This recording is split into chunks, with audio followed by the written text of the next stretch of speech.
Hi folks, and welcome back to some more Hearts of Iron 4 as we continue our UK playthrough, no DLC, as I talk you guys through it, for those of you who may be new to the game. And for those of you who aren't new to the game, who maybe spot me doing stuff wrong or have some great advice, drop it down in the comments down below. Please feel free to do that. I've played this game for over 950 hours and I'm still learning new things about it that help me out. So it's all comments are appreciated. Alright, so let's look at something that I briefly touched on yesterday. Oh, and also in the previous episode, trying to chase down a missing naval commander. I found the guy. I think I found the guy. This was him, cruiser captain.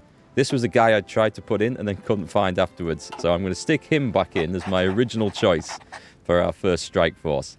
And speaking of the strike forces, I maybe just need to go and read up on the wiki on the numbers on this, but we've got, there's basically 3 classes of ships when you build those, or put them together. You've got the carriers, and then you've got the capital ships, and then you've got what's classed as screens at the front. So obviously carriers are obvious what they are. The capital ships are your battleships and battle cruisers, heavy cruisers. They're basically the big ships that lob shells from a distance at the back. And then you've got the screening ships, which are light cruisers and destroyers, and their job is to attack the enemy screens in battle. And basically that's like, think of it as a skirmish line, if you like. They launch torpedoes, they've got guns. If they take out the enemy screening force, those torpedoes then attack the heavy ships, which can't get out the way of the torpedoes so well. So we need screens to defend against the enemy screening ships. And the ratio I think you need is 2 screening ships for every 1 capital ship. Just bear that in mind.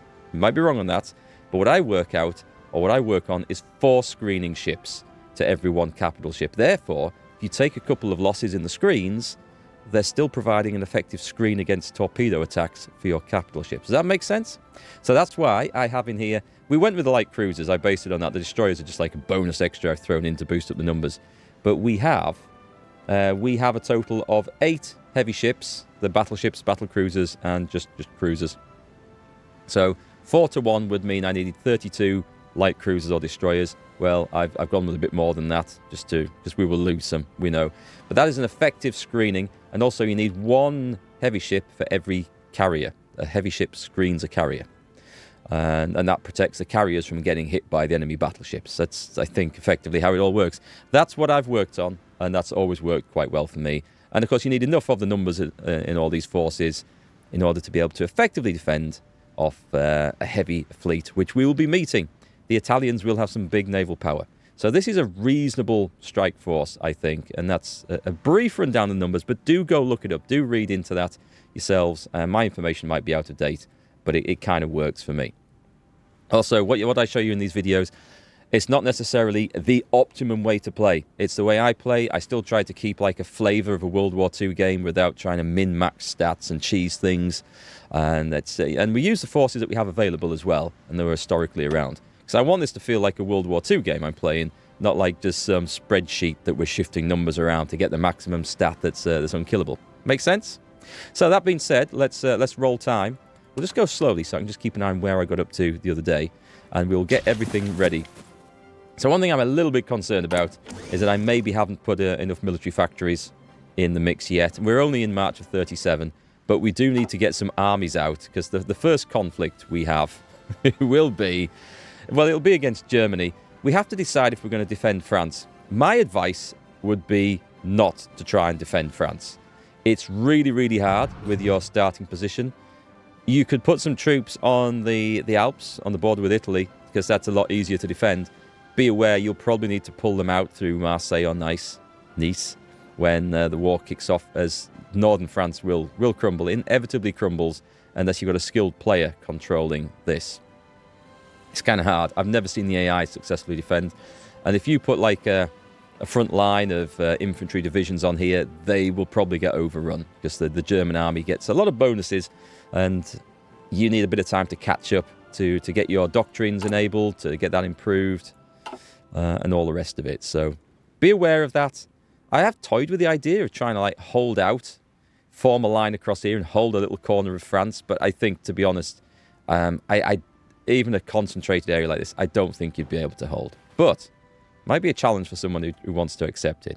So prepare for France to fall, and be prepared to defend your Mediterranean holdings, and North Africa, which is the key, this and Gibraltar, to holding the Mediterranean. We don't want those to fall. So we're gonna put an army out here, which is going to be important, and we're going to get some better stuff roped in. So that being said, I think we can now speed up production of everything. We have our T-class submarines. Excellent. So they're ready to go into production, although I'm not in a huge rush to go for that yet.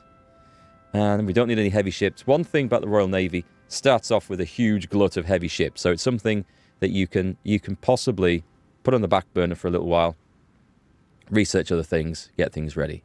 So we're in 37. We're going to boost the industry. Excuse me. We're going to get the industry up going as fast as we can now. And we're just going to wait for stuff to come along. We've got these guys training. You guys have done. I should have shift-clicked the training button, which would have actually stopped that when they were all trained. So they've been overtraining, which was maybe a mistake, but that's okay. That's fine. So anyway, we've got the Shadow scheme. That means that when war kicks off, we'll instantly get a little cheap boost of some bonus military factories. Air defense is something we can hold off for now, but that's going to give us maximum air defense in the south of England. It is useful. It's worth picking up. Going for an extra research slot early is nice, actually. Industrial efforts. We get research bonus for industry. I'm going to do this, and we're going to get the research slot. And then we're going to focus on building up dockyards and everything else. We're going to go for some naval effort, because that's where Britain, if we're not going to win on land at the start of the war, if we're not going to hold France, we need to hold the seas. We need to make sure we do not get invaded, which could be kind of panicky. So we've got... Okay, anything that comes out of there needs to pop into our Africa army over here. What we'll do with these, we will probably merge these armies later on. Maybe not so much that one. But once we've got our... I just organise these into small forces just so we can keep track on where everything is to start with. We will make some bigger garrison armies of up to 72 units later on. You should be training, boys. Oh, they're the med garrisons, aren't they? Ah, yes, I've interfered with them. Let's put them on training. If you shift-click the training button, by the way, they will train until they are fully trained and then stop, which is kind of what we want. If you leave stuff on training permanently, that's okay. Bear in mind, it will still generate army experience, which is good, but it will break down some of the equipment as they're training. So, and don't do that in areas that are likely to get attacked, because, as you can see, the cohesion drops whilst they're training. If they get attacked like that, they'll be defeated. And do ask any questions. Ask as many questions as you like in the comments. Something I haven't explained, something I've gone over too fast. Anything you want to know more about, do ask. I'll try my best to answer as we go. Okay, so we need to focus on... Oh, we've got a little bit of fuel. We did have some air wings. Now, these guys aren't fully trained at all. We need to get more fuel. Let's go to the trade screen. Let's see, where are we getting fuel from? British Malaya's got 10 available. Here's a little trick. I like this one. So, as British Malaya is one of our puppets, if we cancel the fuel order, it refills it. If we put it on again, do we get more? We do. We get it all for one civilian factory, and that's because your puppets will give you far more resources per factory than, say, the US would. So, in this case, and it depends on the level of integration of the puppet, but British Malaya and India will give you quite a lot of their stuff.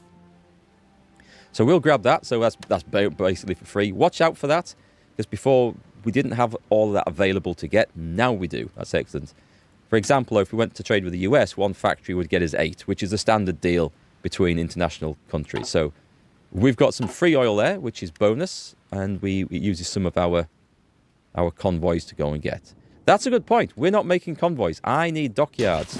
We have a lot of convoys at the moment, but they will get sunk when the war kicks off. So, something to be aware of. We are going for a naval effort shortly, though, so don't worry. We're going to put some effort into that. We need to form an alliance with France. They will join the Allies. I think they have a focus on historical that brings them into the fold anyway, so we maybe don't need to worry too much about that. We've got the bonus artillery. That's good. I like to get all the 1936 stuff done. We can probably do without the anti-tank guns if we put anti-air guns into our infantry divisions. Anti-air is good. Early anti-air is usually enough to counteract enemy armor. Early light tanks and stuff, it will do the job, it'll usually do the job. And the AI is not great at using tanks. Now, I've said that. Watch the AI suddenly become an armoured blitzkrieg master. Let's get on with construction as well. Yeah, that extra research slot's going to be really handy just to make our life a little bit easier. So as soon as these guys are ready, I'm currently sending them out to Africa. If you click on the logistics, you can see what you're short of. Support equipment and infantry equipment, they're things that we should be building. Excavation 1. Now, you can research stuff before it's time. I don't know if I do want some strategic bombers. I'm not doing a massive effort in them, but I'm going to use them more as a way of drawing away enemy air forces. You'll see my plan for these. Generally, I'll give you a bit of advice. You could skip strategic bombing altogether and not notice the lack of it. I like to do it partly because I just like the planes. I do. I like the planes. Call me a big softie. I don't think it's a hugely effective way of playing the game unless you use it in massive numbers and then it has an effect. But it's kind of difficult to do. What I would like is to get on with medium tanks. I think there's a research bonus we could pick up early for that. So we'll not worry about that one. And over in support companies, we're still okay. We're still okay. I mean, hospitals are good. Hospitals are good. Just because they basically reduce the casualties and they retain more of the experience when your units do take casualties. I feel like we're doing all right here. What we can do, because we're on course for everything, I'm going to pick up the fuel refining, which just makes the oil trade a bit more beneficial. We basically get more fuel per oil. You can see we're using quite a lot up there. What have I must have ticked on something. What have I got training? There must be a lot of stuff training. Oh, I know what it'll be. It'll be a load of this stuff, right? Yeah, we've got 3 new light cruisers. Let's put that... Actually, that can stop. This is one of my reserve fleets, isn't it? Okay. Yeah, let's get rid of that. So the light cruisers we'll put in there. And the destroyers... Okay, I'll tell you, all these trained destroyers... We built a lot of extra destroyers, did we? I'm going to put them in here. If we put them in there, the reserve fleet there, I want them in... This is the destroyer force. So the reason you have reserve fleets, and the point of this, I will explain this now. Let's split... Oh, these guys need to train. Okay. That's a job for the future. But what I'm going to do now is I'm going to split this into 10 task forces. We've got more than we need there. 1, 2, 3, 4, 5. Right, if I take that one, and that one, I'll put those in reserve for now. And then if we go 1, 2, 3, 4, 5, and split those in half again, we get the maximum 10. So that's good. And that is more than enough in here. Now then, where's the button? You guys taught me where the button was for this. It is... open the task force composition editor. Template 8. That's it. Brilliant. So that sets the template as 8 out of 8. Which you can modify this if you want. 8's probably a bit much. I'm going to leave it... It's a bit much. I'm going to leave it nice and high, though. 7's also fine. So all we need to do is just click on each one until we get that. I don't know if there's a way of doing them all at once. If there is, then do let me know in the chat, please. Automatic split off. No, it's not that. It's not that. So, never mind. Once we've done this, this makes your life so much easier later on. There's so much less micromanagement. So what we've done, I think... Is that all? No, we've got 2 more left to do. There we go. So we've all got templates set. In fact, let's just modify that one. If I take that down to 7, they'll split it off. There we go. They're all going to be the same now. 7's probably more than I need. I could do it 5 or 6, but they'll go into this. And when the war starts, when these take losses, they will automatically recoup them from the reserve fleet. And you don't have to do anything with that. They'll keep these topped up to whatever level we set it at. 7 in this case. And I'd played for over 900 hours in the game before one of you guys told me that in chat. That's one of my favourite tips I've received. Thank you for that one. I love you, whoever it was that told me that one. Right, let's put the army in there.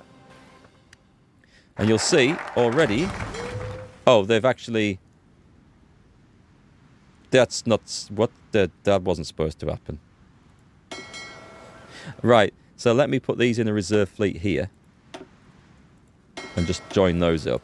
It doesn't matter as long as they are in a reserve fleet. And because I took 2 out, it put them in. It wouldn't have mattered, actually. They would have gone back in as reinforcements when they were needed. Okay, so we got the industrial effort. The bonus for industry is good. Oh, we could get...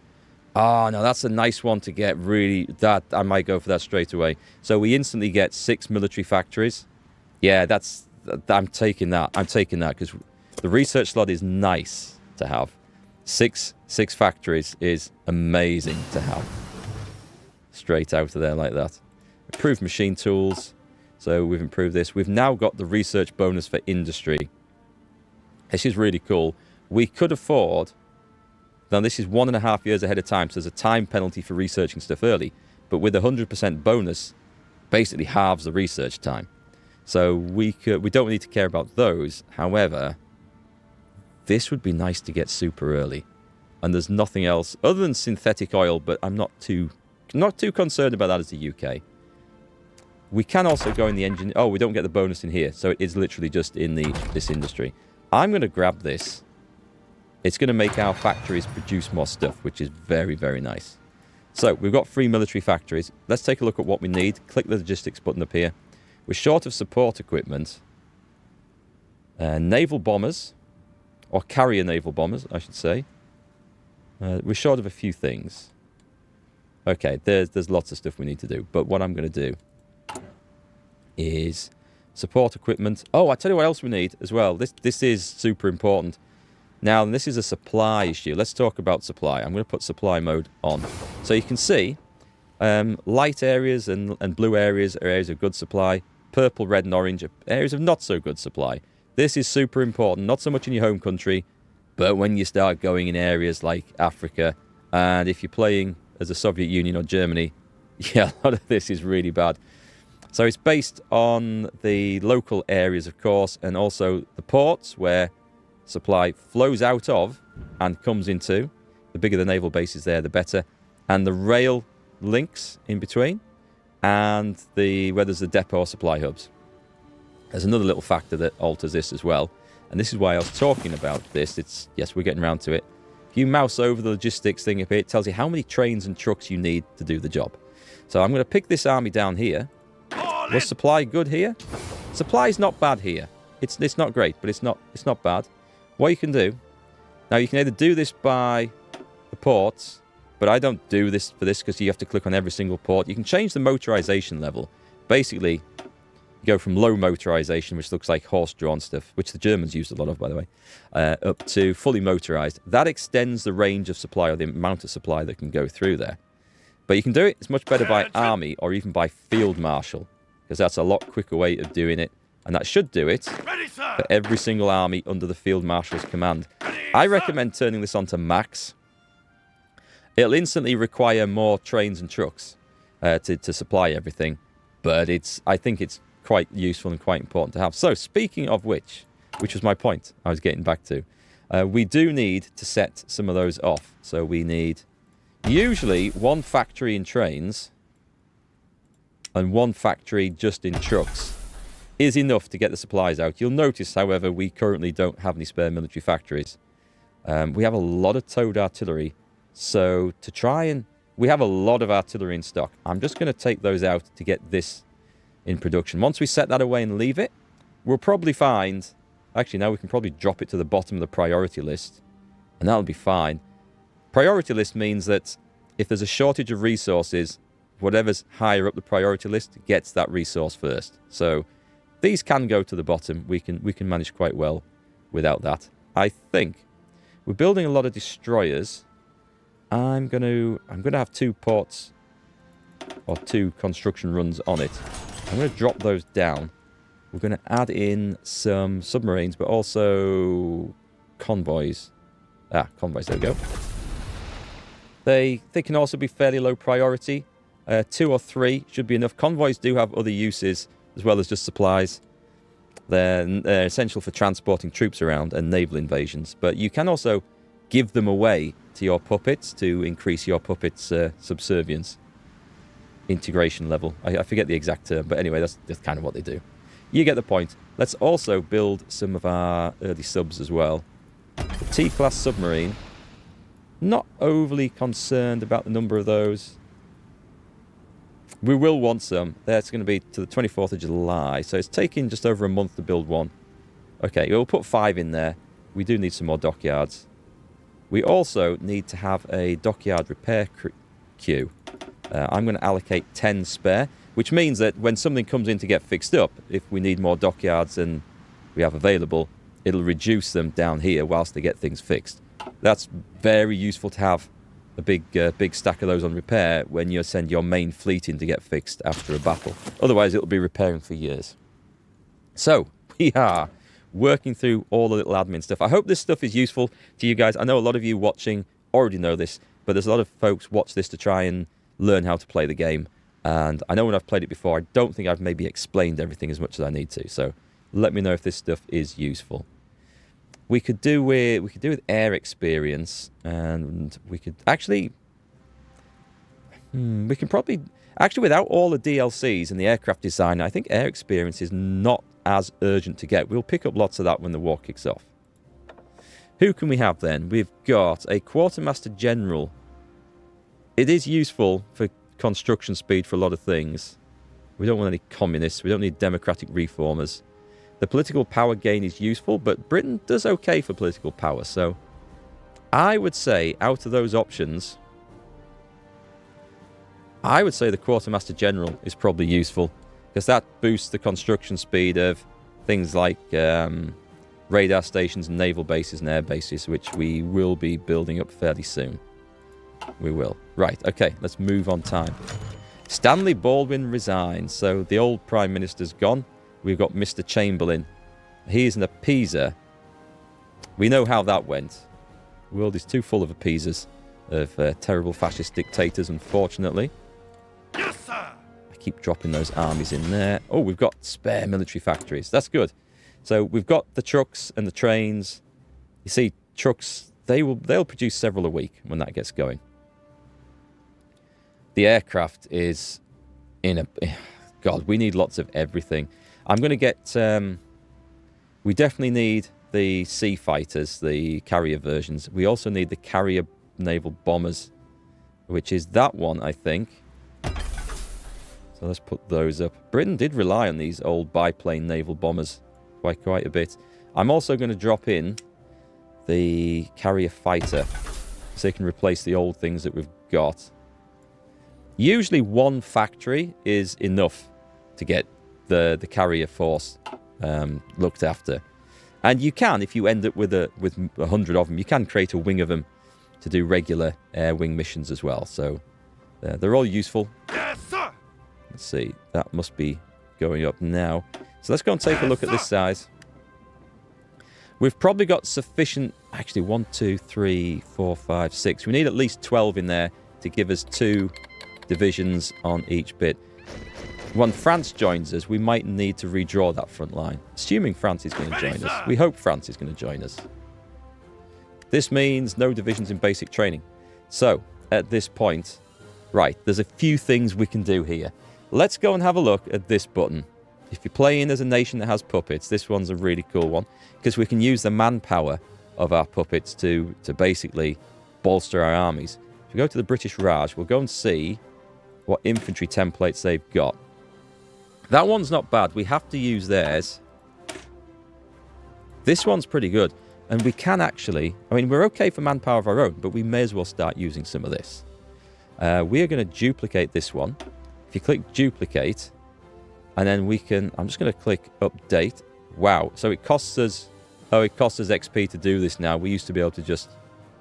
No, hang on. We don't need to do that. We just click copy. That's the one we want. We want to click copy, not duplicate. Otherwise, it creates it all with our XP.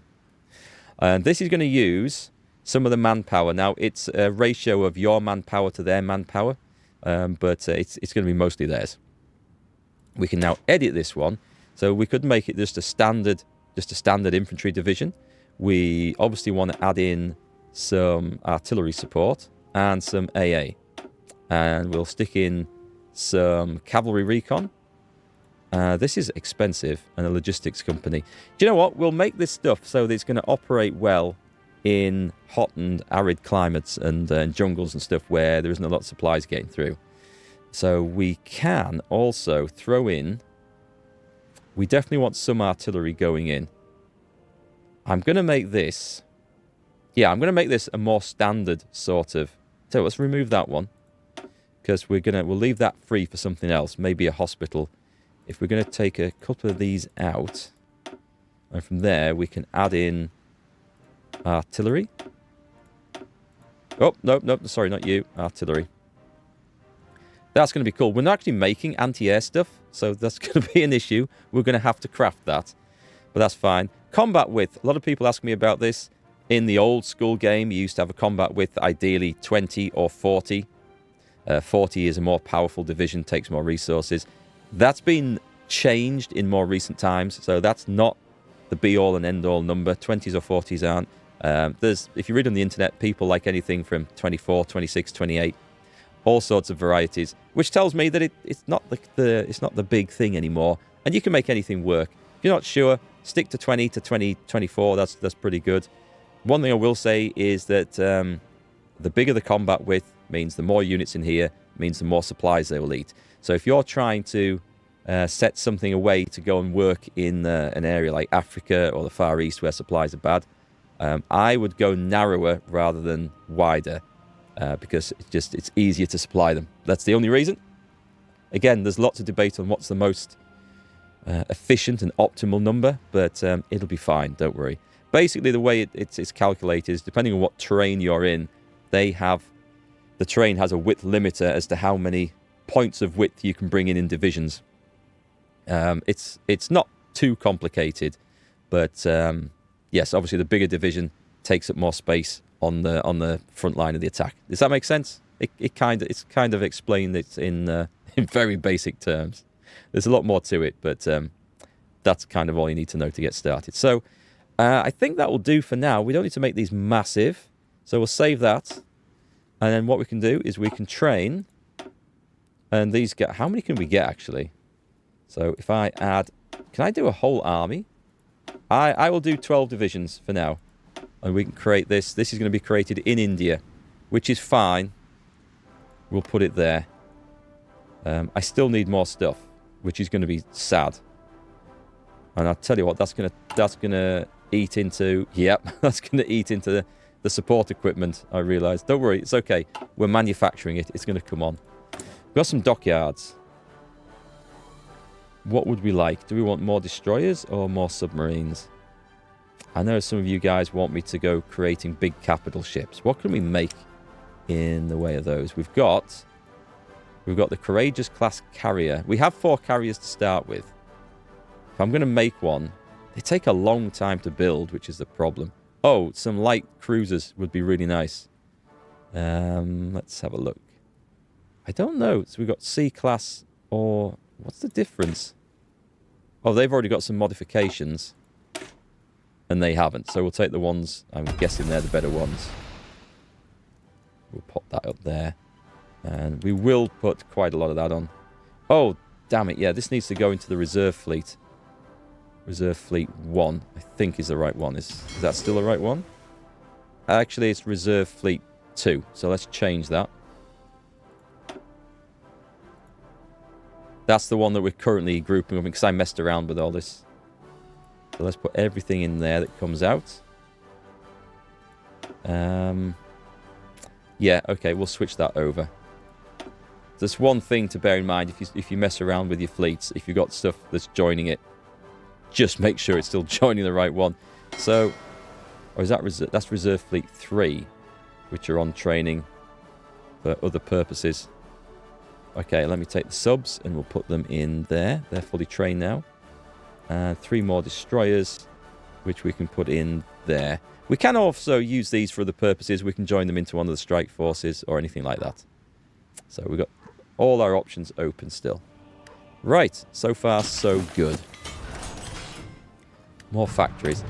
As we're building some, it's probably going to be wise if I put a bit of a build queue on this. So let's get some more fighters. We need We definitely need more fighters. Where's our regular fighters? So let's get some factories on there. We're going to need a lot of naval bombers for this strategy. Are we not building any? We've got the carrier naval bombers. I need lots of fairy swordfishers. These were used all throughout the war, as far as I know. The old string bags. They actually were quite effective, although they were also technically obsolete as well. But we need to win the seas as the UK. That's one of the key things we need to do. So we will work on that.